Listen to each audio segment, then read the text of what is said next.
I'm a second-generation farmer, but my family or ancestors have been living off this land for thousands of years. I grew up on Cham First Nation. I'm really proud to be Indigenous. I love that part about myself.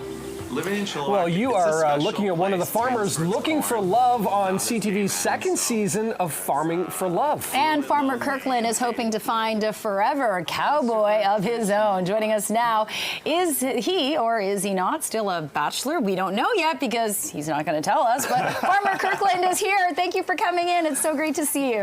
Thanks for having me. So obviously the season is wrapped up. You said you had a great time, but you cannot tell us if you did indeed find love. I'm more curious about your background, though, because how did you go from, you know, a rodeo man to eventually, I guess it's a natural transition maybe, but to like decide to settle on like cattle's and horse ranch and farming? Yeah, I mean, it's been a whole experience. Like, I lived in the city as well. So I lived in Toronto even for about 9 months right before the pandemic. And then that brought me back home. Right. And the space during that time really just drew me back in, and I realized like the balance that I needed was out there on the farm. And we have a family farm that I kind of like moved into and started running horses, cattle, got some goats on there. Wow, Yeah. It sounds idyllic. I love that. It's peaceful for Yeah. sure. Yeah. So Kirkland, you know, you don't necessarily, I mean, Farming for Love, I was always intrigued by the concept because you don't necessarily think of like farmers as being the most extroverted people to go on a live or the television show to look for love and dating, right? Reality sort of seems to be the more, you know, party hardy, all this kind of thing.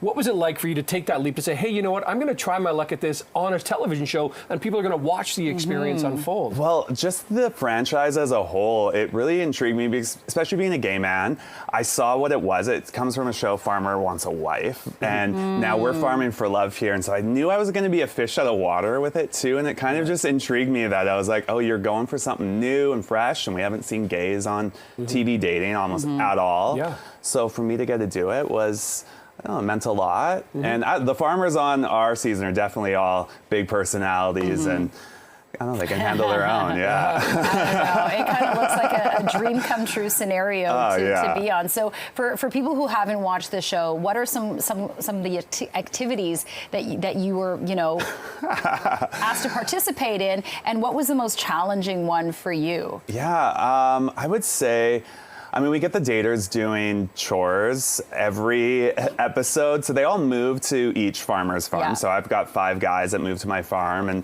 having them like clean up the horse poop. They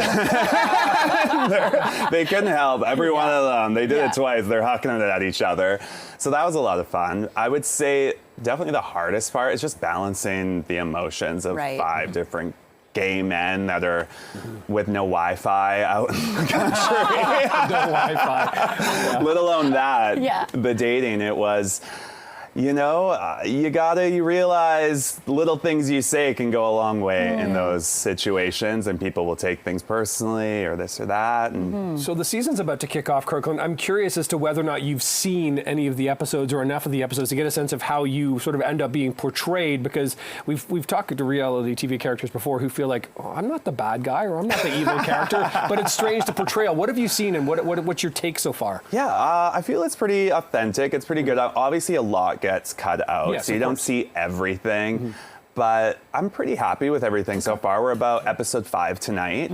So I'm starting to see like where the progression goes, and yeah, I'm pretty happy with the things I say and I do so far. And one last question for you, Kirkland. In terms of your ideal partner, I mean, you don't have to say it without, you can say it without spoiling it. Would you be looking to someone more in line with your skills on a farm, or someone who is completely kind of novice and doesn't know anything but can be trained potentially? I think if I needed them to do all the farm work, we might have ended up sending everyone home episode 1. Right. So no, it doesn't. They all have careers of their own that are important to them. And I mean, yeah, they can help out for sure, but they don't need to do hardcore farm work. No. And based on your experience, Kirkland, would you recommend this to other people who are thinking, you know, I've tried other ways of dating, but this is a good option? Absolutely. This show has a great reputation. There's 200 marriages worldwide and almost 500 kids born from people that I've met on this show. So Wow. super successful. Yeah. Yeah, so I absolutely would And recommend you can it. truly call it organic. Yeah. Sorry, that was a farming joke. Okay. Well, thank you so much, Kirkland. Hey, we Kirkland, can't nice wait to to meet see you. more of you All right,